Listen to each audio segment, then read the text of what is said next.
Estamos en la última meditación de este tiempo de Cuaresma, antes de la Semana Santa y antes de comenzar el Tríduo Pascual. Por lo tanto, es una preparación ya inmediata y nos ayuda en esta preparación para vivir el Tríduo Pascual, la pasión, muerte y resurrección de nuestro Señor. El Evangelio del domingo de Ramos. Al comienzo del Evangelio, en la bendición de las palmas, que aprovecho para decir, para que ya nadie que no va a haber procesión de ramos ni de palmas este año, por lo tanto, pues ya está, no va a haber. Nos lo han dicho que no va a haber, así que nosotros lo acatamos. Y este año ese Evangelio corresponde al Evangelio de San Marcos. Dice así: cuando se acercaban a Jerusalén por Betfagé y Betania, junto al monte de los Olivos, mandó a 2 de sus discípulos diciéndoles: id a la aldea de enfrente, y en cuanto entréis, encontraréis un pollino atado, que nadie ha montado todavía. Desatadlo y traedlo. Y si alguien os pregunta por qué lo hacéis, contestadle: el Señor lo necesita y lo devolverá pronto. Este es el comienzo del capítulo 14 del Evangelio de San Marcos. Y entonces, el final del capítulo 13, inmediatamente anterior a este suceso, a esta narración, es la curación del ciego Bartimeo. Ocurrió en Jericó. Allí había un ciego que estaba pidiendo limosna al borde del camino y, oyendo que Jesús pasaba, lo llamó a gritos: Jesús, Hijo de David, sálvame. Y entonces, cuando Jesús lo llamó, el ciego recobró la luz, recobró la vista, fue iluminado por Cristo, y termina el Evangelio diciendo que lo seguía por el camino, alabando a Dios. Este ciego, Bartimeo, es la imagen del discípulo que, después de haber alzado los ojos y haber visto a Jesús, lo sigue. Es la imagen del discípulo iluminado por Cristo. Solamente se puede ser discípulo iluminado por Cristo. Si no, no hay posibilidad de seguir a Jesús. Viniendo entonces de Jericó, Jesús se dirige ahora a Jerusalén, sube a Jerusalén y llega primero a Betania, a unos 3 kilómetros de Jerusalén, sobre la parte oriental, que es donde se encuentra el Monte de los Olivos. Después llega a Betfagé, una aldea que está más cerca de la cima del Monte de los Olivos, y descendiendo el Monte de los Olivos atraviesa el torrente Cedrón para volver otra vez a subir hacia Jerusalén. Allí, descendiendo por el torrente Cedrón, Jesús dejó a un lado un huerto de olivos que se llamaba Getsemaní. Y al final se dirigió terminó ese viaje entrando en la explanada del templo. Dice el Evangelio, entonces, que se acercaban a Jerusalén por Betfagé, junto al monte de los Olivos, y mandó a 2 de sus discípulos ir a la aldea de enfrente. En el Evangelio, la aldea, al contrario que la ciudad, es un lugar en el que hay resistencia para aceptar la novedad del Evangelio.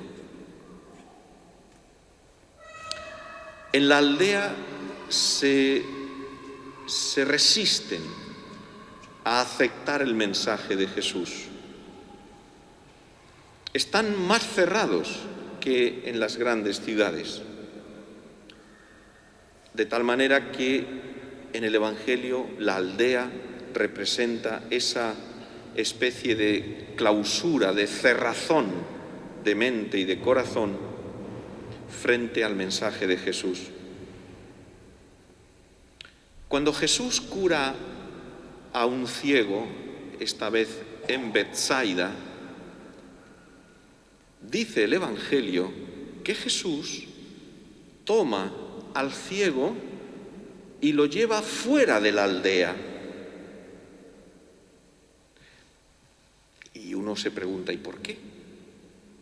¿Por qué para curar al ciego tiene que sacarlo de la aldea? ¿Por eso precisamente? Porque la aldea representa ese lugar en el que no se acepta el mensaje de Jesús, por lo tanto, en el que no hay fe. De tal manera que para que este ciego pueda recuperar la vista, que en definitiva, en el Evangelio, la curación de la ceguera no va dirigida únicamente a que una persona pueda ver la luz del sol, sino que va dirigida a explicarnos el significado de la fe, que es la verdadera visión. Jesús lo saca fuera de la aldea, es decir, de ese lugar en el que se oponen a la fe y a su mensaje, para que el ciego entonces pueda ver con toda claridad, es decir, pueda tener fe. De tal manera que después de la curación le dice al ciego que ha recuperado la vista, no vuelvas a la aldea, es decir, no vuelvas a esa mentalidad antigua, a esos criterios de antes, que son los que te impiden ver. Es decir, tú ahora tienes fe, no vuelvas a lo de antes, no vuelvas a pensar como antes, no vuelvas a tener los mismos criterios de antes, la misma jerarquía de valores de antes. No vuelvas a pensar como piensan los hombres del mundo, porque los hombres del mundo que no tienen fe piensan según una mentalidad, y el que tiene fe no puede pensar según esa mentalidad. Porque el que tiene fe ve las cosas como las ve Dios, no como la ven los hombres del mundo. Es algo triste entonces cuando un cristiano que tiene fe acaba pensando como los hombres del mundo que no tienen fe. Pensando en el sentido de dándole valor y dándole importancia y aceptando las cosas del mundo. De allí, entonces, de Betsaida, de la aldea, donde curó al ciego, sacándolo de la aldea, Jesús se dirigió a Cafarnaún, que era una ciudad mucho más grande y donde su mensaje fue más aceptado. Allí, ahora a continuación, les dice Jesús a estos discípulos: id a la aldea de enfrente, a Betfagé, y cuando entréis encontraréis un pollino atado que nadie ha montado todavía.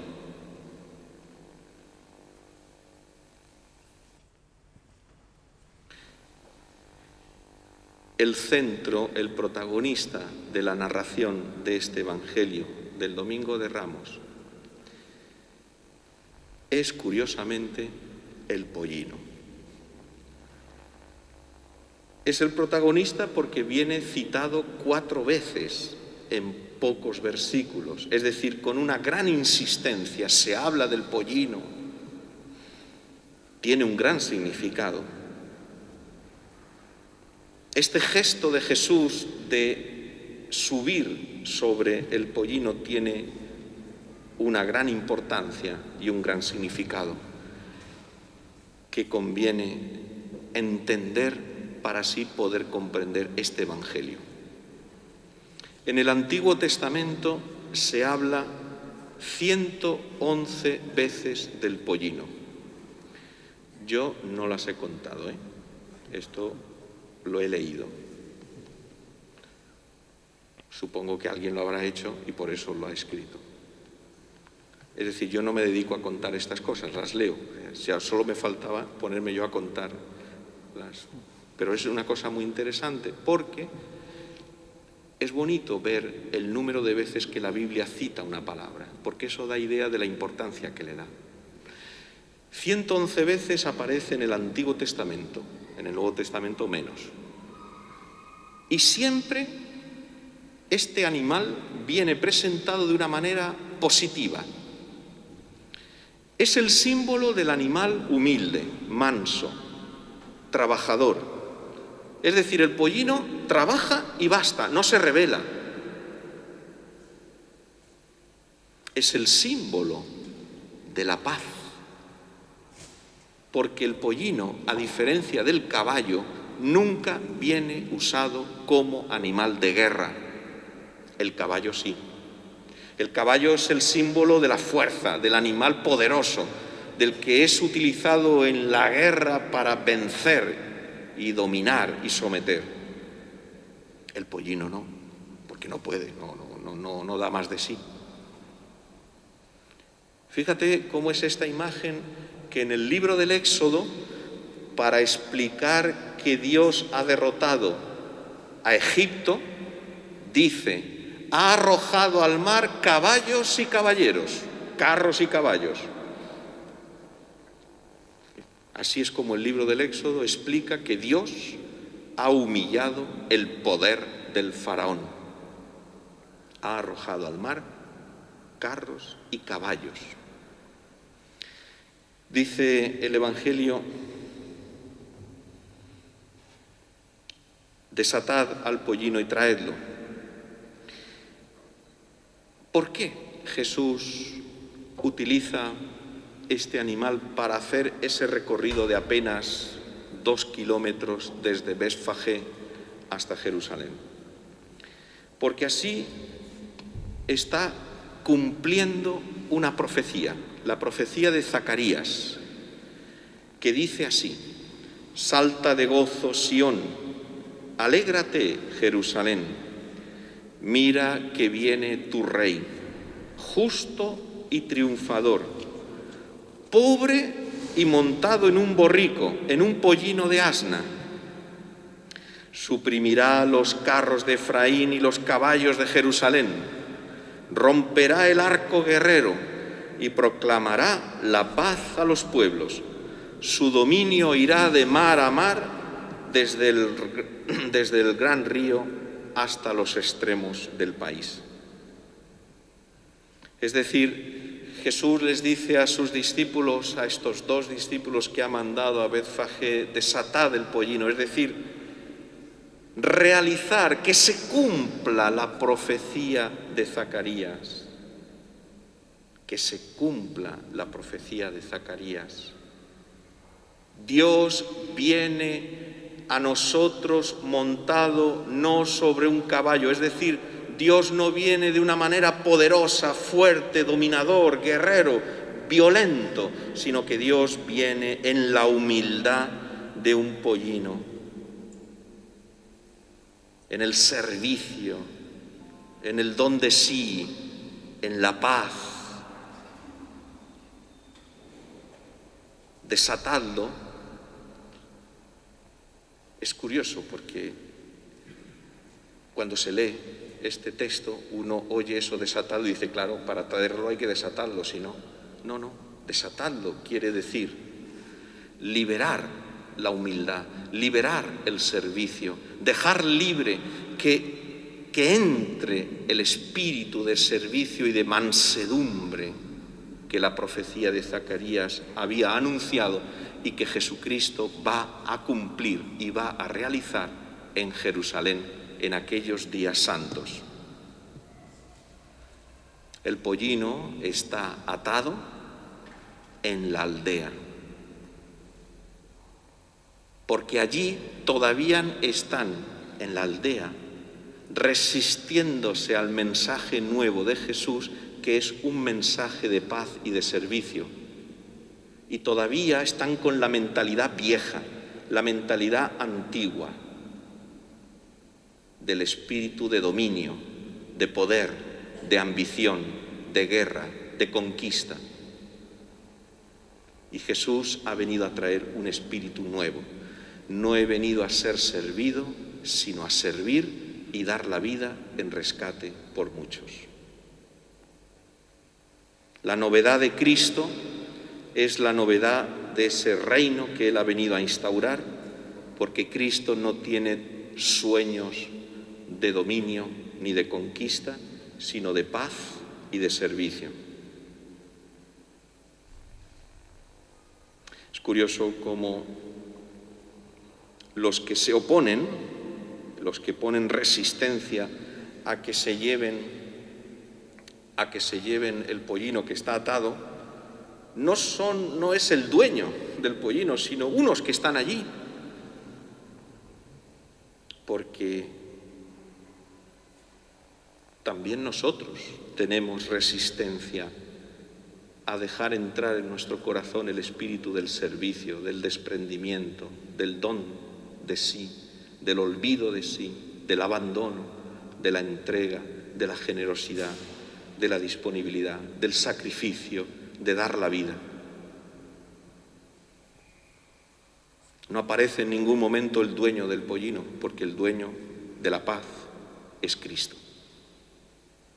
El dueño de la paz y del servicio es Cristo.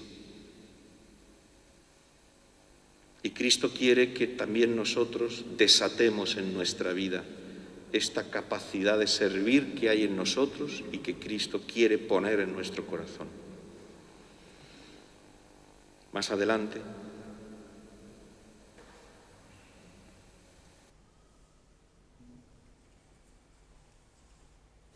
dice el Evangelio que llevaron el pollino ante Jesús, le echaron encima los mantos y Jesús se montó.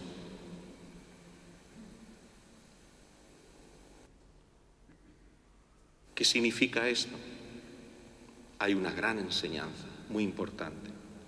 El manto en la Biblia indica la persona. Si recordáis el pasaje del profeta Elías cuando estaba a punto de partir de este mundo, su discípulo, el profeta Eliseo, quiere tener el mismo espíritu de profecía que él. Y entonces Elías le dice, cuando yo sea arrebatado en ese torbellino de fuego, si consigues verme, entonces tendrás una parte de mi espíritu. Y así ocurrió. Cuando fue arrebatado en el cielo el profeta Elías, Eliseo se quedó mirándolo y cuando ya desapareció de su vista, vio que en el suelo estaba el manto del profeta Elías. Y Eliseo cogió el manto, golpeó en el río y se abrió las aguas del río para que él pudiera pasar. Y a partir de ahí, los que lo vieron realizar dijeron que el profeta Eliseo tiene el espíritu de Elías. Por lo tanto, poner el manto sobre el pollino, que es el símbolo del servicio, significa que aquellos que ponían el manto sobre el pollino estaban entregando sus personas al servicio de Cristo. Esto es lo que significa.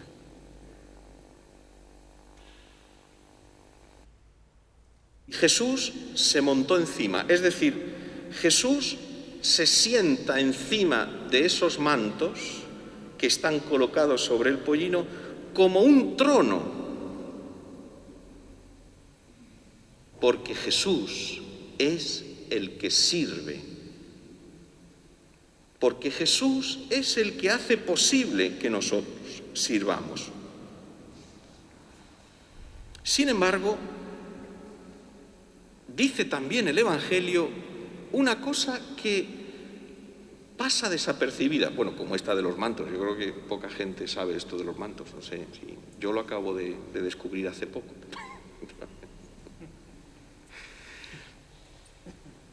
Pero dice una cosa todavía más sorprendente. Dice que muchos alfombraron el camino, la tierra, con sus mantos. Es decir, no pusieron sus mantos sobre el pollino, sino que lo echaron por tierra. Otros con ramas cortadas en el campo. Y los que iban delante y detrás gritaban: Hosanna, bendito el que viene en nombre del Señor. Bendito el reino que llega, el de nuestro padre David. Hosanna en las alturas. Pues esto está equivocado. Porque esto significa que si aclamas el reino de nuestro padre David, todavía estás atado a una idea de reino humano, político, de poder, de dominio, como era el reino de David. Por eso cada vez que a Jesús le decían que tú eras el Mesías, Jesús les decía: no lo digáis a nadie. ¿Por qué? Porque había una imagen falsa del Mesías, creyendo que el Mesías iba a volver a instaurar otra vez el reino de David, que era un reino militar, era un reino político, era un reino humano, y Jesús no ha venido a instaurar ningún reino político, ni militar, ni de poder, ni de ambición, ni de dominio. Esto quiere decir que junto a los discípulos de Jesús que pusieron los mantos encima del pollino y por lo tanto se pusieron al servicio porque habían entendido que Jesús ha venido a servir, otros ponían los mantos sobre el terreno para que el rey triunfador pisara esos mantos, como se hacía cada vez que un rey de Israel venía instaurado, que se alfombraban las calles para que el rey recién nombrado pisara sobre los mantos, en señal de dominio sobre esas personas que acababan siendo sus súbditos.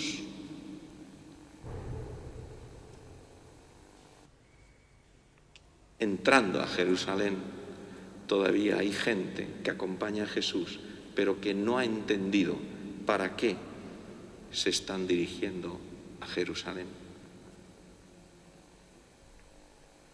Cultivan todavía una idea de gloria y de poder humano. Termina el Evangelio diciendo: entró Jesús en Jerusalén, en el templo, lo estuvo observando todo y como era ya tarde, salió hacia Betania con los 12.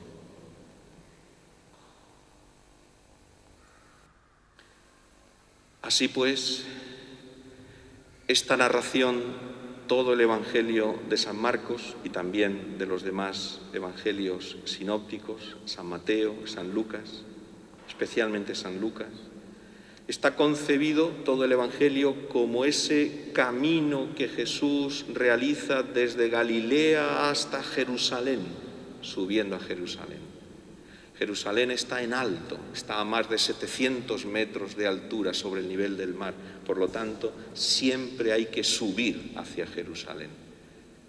Y allí, llegando a Jerusalén, Jesús no termina en Jerusalén, sino que sube hasta el templo que está en lo alto, en la parte más alta de la ciudad, porque, según una tradición, el monte donde está construido el templo es el monte Moria, el lugar del sacrificio de Isaac, cuando Abraham quiso sacrificar a su hijo Isaac. Y esta subida desde Galilea hasta Jerusalén para culminar en el templo, en los evangelios sinópticos, en San Marcos y en San Lucas, está toda ella jalonada por los anuncios de la pasión. Jesucristo les anuncia a sus discípulos: vamos a Jerusalén, donde el Hijo del Hombre va a ser entregado, va a ser matado y resucitará en el tercer día. Es decir, se trata no de una subida geográfica, no se trata solo de que Jesús está recorriendo un camino de kilómetros que lo lleva hasta Jerusalén, sino que se trata de una subida espiritual en la que Jesús está realizando ese itinerario espiritual de su vida interior a lo largo del camino exterior para dirigirse hacia el lugar donde Dios quiso establecer su nombre, que es el templo, porque el templo es el lugar donde habita Dios, es la morada de Dios entre los hombres, el templo. Y Jesús va al templo y dice que lo observa todo, y se vuelve a Betania, porque al día siguiente volverá al templo y empezará a echar a los vendedores y a los cambistas. ¿Por qué? Porque Jesús ha venido a instaurar un templo nuevo. Porque el verdadero templo de Dios, la verdadera morada de Dios entre los hombres es Jesucristo, el Hijo de Dios, que se ha hecho hombre. Así, esta